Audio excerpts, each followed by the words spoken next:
और हमने कुछ देर बाद ही महाराष्ट्र बीजेपी के अध्यक्ष देवेंद्र फडणवीस से बात की। देवेंद्र, पूरे चुनाव में राज्य बीजेपी का चेहरा भी थे और देवेंद्र अपने सर्वे के नतीजे देखें, हरियाणा में आपको बहुमत मिलने का आसार और महाराष्ट्र में भी आपको ऐसी ही खुशखबरी मिल सकती है। क्या आपको ऐसी उम्मीद थी?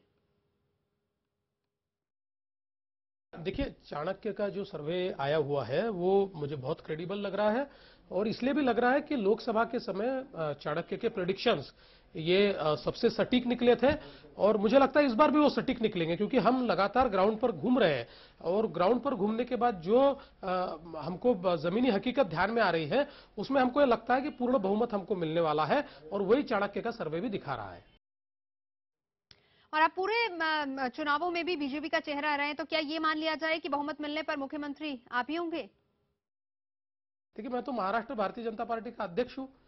चीफ मिनिस्टर कौन होगा इसका निर्णय तो हमारी लेजिस्लेचर पार्टी और हमारा पार्लियामेंट्री बोर्ड लेगा और उचित समय पर उसका निर्णय हो जाएगा। सर्वे में भले ही आपको बहुमत मिलता दिख रहा हो, लेकिन अभी ये फाइनल नतीजे नहीं है। अगर ऐसा होता है तो आपको बहुमत नहीं भी मिलता है, अगर इस तरह की आशंका भी जताई जाए, तो क्या आप एक बार फिर से शिवसेना का हाथ थामेंगे? जरूरत ही नहीं पड़ने वाली। अभी आपका ही ओपिनियन पोल बहुत एग्जिट पोल साफ दिखाई दे पड़ रहा है और हम तो उससे आगे सीटें एक्सपेक्ट कर रहे हैं।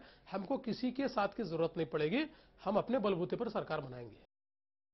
और मतदान से ठीक एक दिन पहले यानी कि मंगलवार को शिवसेना के मुखपत्र सामना में प्रधानमंत्री मोदी को अपशब्द कहते हुए एक लेख भी छपा था, उस पर क्या प्रतिक्रिया है आपकी?